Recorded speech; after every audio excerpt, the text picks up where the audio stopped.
Hello, I'm Jim Lampley, and welcome to the Fight Game set in New York, where we now embark on the Fight Game Overtime. I'm here at the round table with Michelle Beadle, our brand new addition to the Fight Game cast, and Max Kellerman joins us via satellite from Los Angeles. Max, I'll start with you.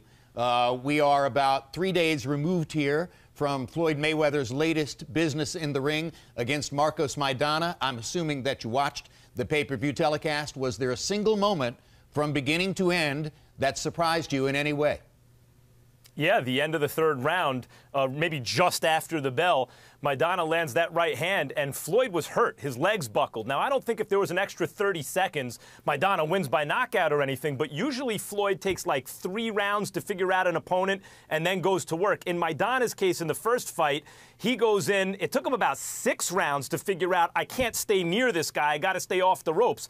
And then dominated most of the next 18 rounds, remainder of this first fight, and then the rematch, but still got hurt in that third round. Interesting. Michelle, you used the phrase "no Mayweather" casually in a tweet on Friday. So did you follow through and boycott the show? Well, Jim, I just want to let you know I'm heartbroken to hear that Mayweather might have been hurt at some point in that third round. I don't know how. You and millions of others. So hurt. Yeah, no, I didn't pay for it. I wouldn't pay for it. I, along with probably many people, we were aware of somewhat of his past, that he had a pretty bad past. I think in light of everything that's happened across the board in the NFL and the comments that Mayweather had, I think more research had been done. And now I'm fully aware of how bad a past this guy had. So no, I will not be spending any of my money. I would hope some of my friends, I know Max has to watch.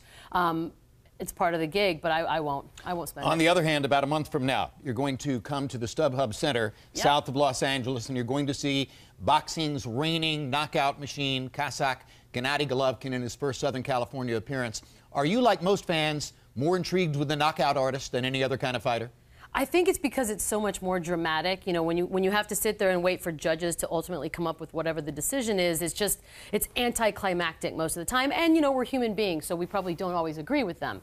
But a knockout is a knockout. It's not up for argument. It's about as final a say as you can have. And so, yeah, I probably would tend to go that way. Max, give Michelle the scouting report. What is unusual, what is appealing about the atmosphere of a Golovkin fight? Well, there are lots of knockout artists in boxing, but how many of them rise to the top of the pound-for-pound rankings, or at least make you believe that they have the chance to be the baddest man on the planet as a knockout artist? Golovkin, it's not just that he's knocking guys out. You mentioned fighters on the Gaddy list all the time, Jim, but very few of them you look at and say that's one of the best fighters pound for pound in the world. Now, Golovkin doesn't have the track record in terms of who he's beaten to mention him there yet, I don't think, although you and I have disagreed about that, Jim. But certainly when you watch him, you think he has the kind of skills that can one day put him at or very near the top of the pound-for-pound rankings, and the only reason he hasn't already proven it, or so it seems, is the top guys won't get in with him. Other than Andre Ward, who said, yeah, I'll fight Golovkin, no one else seems to be in a hurry to do so. All right, let's talk about Bob Arum and Oscar De La Hoya. It is now known that they had a meeting last Thursday, 2 days before the Mayweather fight, at the Top Rank offices in Las Vegas. Now, since that time, both Bob and Oscar appeared here on the Fight Game, pledging, in effect, to work together cooperatively to try to make better fights for the sport. What do you expect to come from this new reconciliation, as it were, between De La Hoya and Arum?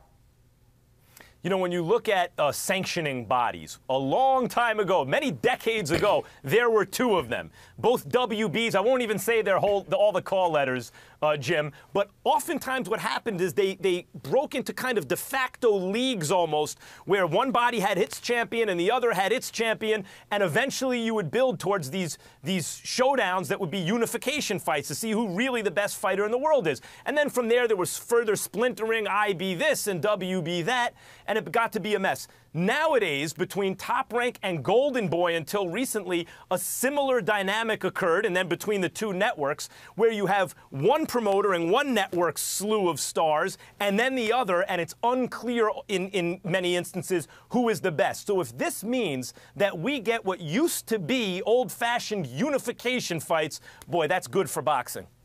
Michelle, in most of the sports you cover, the Red Sox are going to play the Yankees on Tuesday, Wednesday, and Thursday, and the Seahawks are going to play the Chargers Sunday afternoon, and then we'll see what happens when we get to the playoffs. But all of this entrepreneurial back and forth, this behind-the-scenes business that makes boxing go, is regarded as confusing by a lot of people who simply follow general sports. Do you think it's a big obstacle for the sport? I mean, it's definitely confusing. I do find it also funny women aren't supposed to get along. It's nice to see men being able to get along, as these two gentlemen have spoken now. But yeah, you know what? It's funny. We watch sports, and if the NBA had a direct competitor, and then every year both of these competitors assigned a champion, had a champion come out, we would always be arguing, well, who's the legitimate champion, because we have these two leagues. It's just, I think as fans, especially as much money as boxing fans are being asked to put out to enjoy their sport, you want to have as many of the best boxers be in one group and have them fight each other and see what happens at the end. It is very confusing for the newbies out there like myself, who did not necessarily realize that this guy's not allowed to do this, not allowed to do this across the board, and you're thinking, well, I had no idea it was just so dramatic behind the scenes.